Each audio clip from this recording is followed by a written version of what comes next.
Hello, it's Rafael Gutierrez. Welcome to our channel. I am the author of Serious on the Rarest Things and Off the Rails. And today I've had a hard time trying to decide how to do this video. Because what I'm looking at is whether stopping after you block is needed. Now, to calculate this, what we actually have to do is go back to high school mathematics and deal with vectors. Vectors pretty much are the direction of the forces moving. So for instance, if we have an x-axis here and a y-axis here, and we're moving straight on the x-axis, our force will be a certain amount moving from A to B. If we're moving on the y-axis here, it would be from, let's say, A to C. And if it's moving on two axes, you end up having a diagonal. And it's pretty much going to be if you deal with triangles, it actually can be calculated how much you need, how much of a force is going to happen in different areas. The reason these are important is this. If someone's punching, let's assume it's going to be a straight line. So what you need to do is, if it's a straight line, you need to deflect that line either one way or another. So if a punch is coming this way, I want to either deflect it, in this case I want to deflect it upward so it goes over my head. I don't care how much force is acting on this side because I don't want to block here. I want to block pushing up. Now, one thing that you'll notice is if you are using a lot of force in one direction and someone slaps it out of the way, it doesn't take that much force to move out of the way. Sure, if someone's going with the full, it may need a little more. Some small, soft blocks aren't going to be necessarily enough.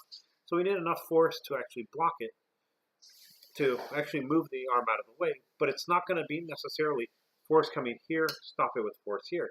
Force coming here, we just pretty much can move it one way or another. All we need is to be able to deflect the body. And as the force is not coming, as we're actually using the force coming towards us, and the block is going it's not going against the force, it's actually going to the side of the force, the amount of force we need is going to be very minimal. If you were to take the weight of a human arm, for instance, and the force was actually the same as on the sides as the entire weight of the human arm could actually produce by just sitting there. Assuming that the average person weighs 200 pounds, a little heavy, I know, but the arm would weigh about 10 pounds. Now imagine putting 10 pounds on wheels. How hard would it to move it from one side to another? That's actually one of the things that we have to ask us. Do we really need to tighten at the end? The answer I come out with is, as all you're dealing with is adding the force to move the force from acting on this direction to being deflected a little to the side, all we need is enough to move that little bit. And as we're dealing with a straight line, we don't even have to move it that much. If you take something straight like this, and we assume that the target's here, a small movement up here, so go from here to here, you can see it's a lot bigger when it comes over here. And so what we're saying is the block has to be strong, but the tightening may not necessarily be beneficial unless you're trying to do something else.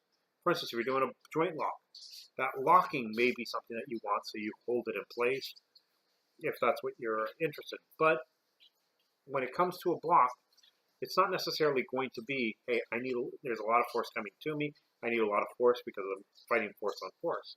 With a block, if you look at most blocks, you're actually trying to move something from the direction. Instead of going straight into my nose, move it up or move it out or any other direction. It changes the direction so it doesn't hit me. So what I find is, just like in punches where the tensing at the very end wasn't really adding anything, in blocks, the locking at the very end isn't really that important because once someone hits, their force is moving to a certain way. If they hit and you move it out of the way, you can then attack from that direction. The difference is if you're going slow. For instance, if someone's going slow and they feel that you're pushing against them here, they might fight here. Now, sometimes you actually would want that because if I push here and someone else pushes here, you can use that to unbalance them. So I guess what I'm trying to say is sometimes you may actually want to use that little tightening at the end to get someone to react. But for a block from a punch or a kick, really it's not going to be it's not going to make that big of a difference. The actual power that you use against the limb that's attacking you is what's important. I hope this makes sense. If not, please ask me your questions.